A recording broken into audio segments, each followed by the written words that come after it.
All right, welcome once again. All right,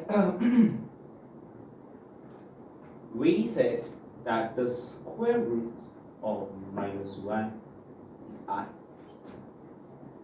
If you take the square of both sides, the square cancels the square root. We now have a minus 1 equal I squared. This expression or equation is very, very important to note when solving complex number, that the square root of the imaginary number, which is I, is equal to minus 1.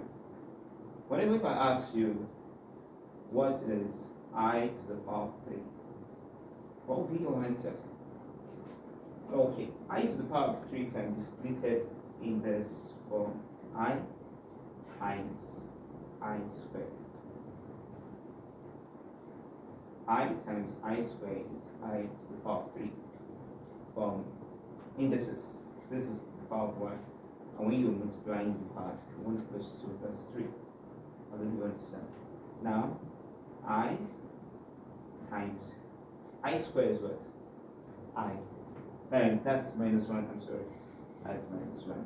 So I to the power of 3 is minus I. I hope you are getting it. Okay, what is I to the power of 4? I to the power of 4, I'm splitting it in I to the power of 2 times I to the power of 2. I squared is minus 1 times minus 1, which equal. I hope you are getting it. Okay, let me ask you this way. You can pause the video and find out what the answer to this is. I to the power of 9. Okay, let's find out if your answer is correct. Okay, let's split this. This is I times I to the power of 8. Now I can say I times, the identity we know is I squared, which is minus 1.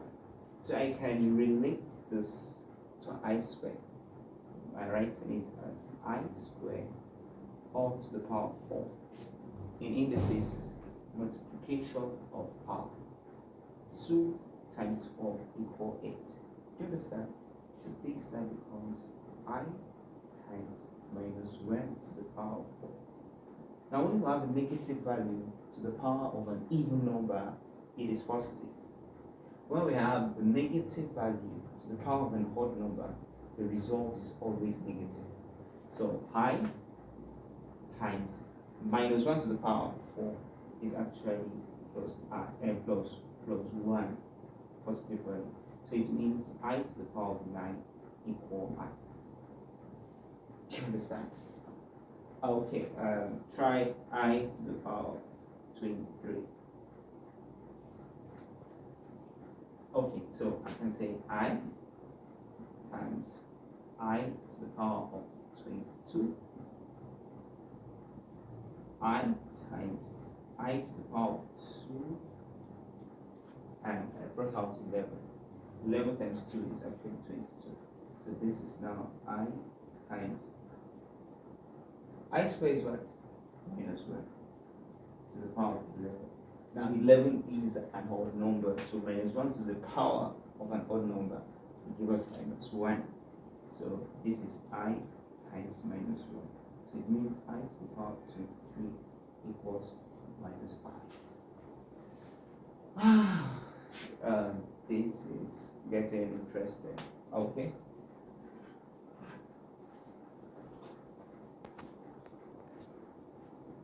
Right, can you try this? Minus 4 over I to the power of 9. Okay, I will show you. I think we've done I to the power of 9, which is I. Yeah, right? So I'll just go straight to the point and say minus 4 over I. Well, we can't leave the answer like this. We can't leave the answer like this. And that's what's going to introduce us to rationalization. But let me just simplify this. Then the next video will be on rationalization of complex number. So what I'll do here is, at the denominator I have I, I'll take the negative of I. Some people prefer to call it the inverse of I. And that will be minus I over minus I. Now some people will be asking, where did this one come from? Listen to me. Let me explain here. We have minus 4. You know, I can write minus 4 as minus 4 times, my name is Victor. So I'll put V over V. You know, I've not changed this equation. V over V is actually 1. Minus 4 times 1 is actually minus 4. You see that I've not changed the equation. So if I introduce I here, what will make it balance is whatever I introduce up, that's at the numerator, I must introduce it at the denominator. You can't introduce something at the numerator and don't introduce it at the denominator. It will actually change the equation entirely. But right now I've not changed the equation. The same thing applies to equation. Whatever I introduce at the left hand side, do it at the right hand side. From the beginning, you see what we did? We square both sides. I can't square this side and not square this side. So whatever you do to the left, do to the right. Whatever you do up, do down. So I've not changed the equation. Someone will be asking, why am I doing this? I'm doing this because I don't want to have my imaginary number at the denominator. I want to have it at the numerator. So this is what will happen. I'll have minus 4.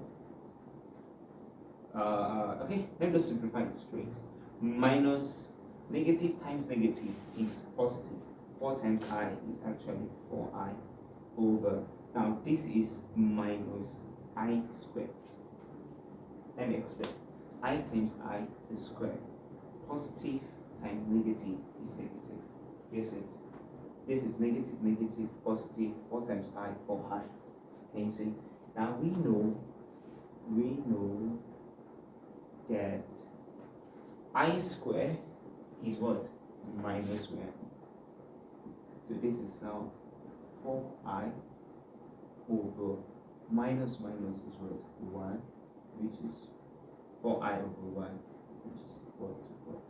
4I. I hope there is no problem with this. Alright, see you at the next video. Thank you very much.